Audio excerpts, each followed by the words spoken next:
Welcome to Jets 2-Minute Tuesday. I'm Marty Schupak. Today is Tuesday, October 24th, 2023. If Duane Brown comes off the injured list, I don't want to move him back to left tackle. I've bashed Mekhi Becton, but he's done a really good job besides a few plays where he jumped off sides or he let up a sack.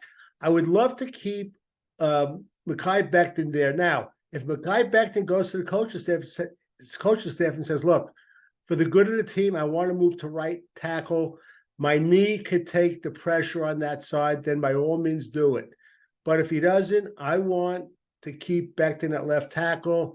Zach Wilson, again, I hate to keep bashing him, but he's awful. The Jets are 32 out of 32 in red zone offense.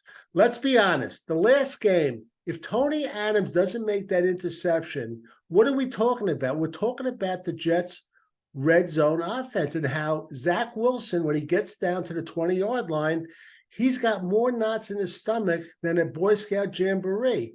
Some of this has been camouflage. I'll tell you how. The field position has been great. The Jets punter has done a great job. Case in point, against the Eagles, they had 3 returns for 9 yards, and 1 punt went to the 7-yard line for a fair catch. Now, keep in mind, as the defense, even though they're rotating, if the offense cannot get sustained drives, they're going to wear themselves down. And remember, last year, the Jets lost their last 6 games. The same thing could happen this year. We got to get Zach Wilson to get them into the end zone, or we got to get another quarterback to get them into the end zone. The referees, the NFL, have been awful. It seems like every week they're getting worse and worse.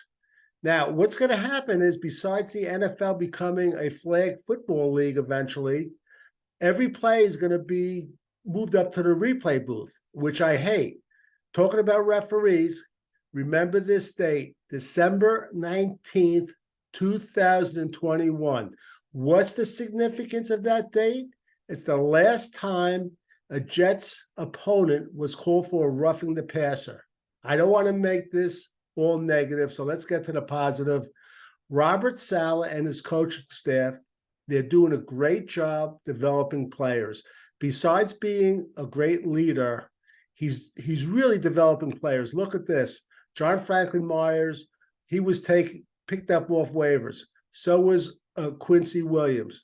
Bryce Huff was an undrafted free agent. Tony Adams was an undrafted free agent. Xavier Gipson was an undrafted free agent. They're doing a great job developing these players.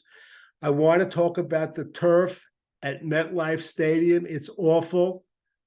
I wish they could go to grass. Woody Johnson, I know you listen to 2-Minute Tuesday. You'll be 77 in April. You could make it your legacy if you built a new Jet Stadium in New York. Now, they've talked about Willits Points in Queens. How about being creative? The city wants to shut down Rikers Island. Wouldn't that be a great location? They have 473 acres. You could build something like Patriot Place, which the Patriots did up in, I guess, Gillette or Foxborough. I want to end this giving kudos to the Jets' 2 linebackers, C.J. Mosley and Quincy Williams. Before the season, I thought linebackers were going to be a weak point. They've been outstanding.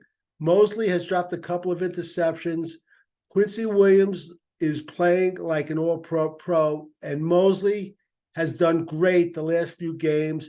And if you ever want to see, if you're young and you're playing like Pee-wee football, how to wrap up a runner, watch C.J. Mosley. He's like one of the best I've seen in wrapping up runners. For Jets 2-Minute Tuesday, I'm Marty Schupak. Until next time.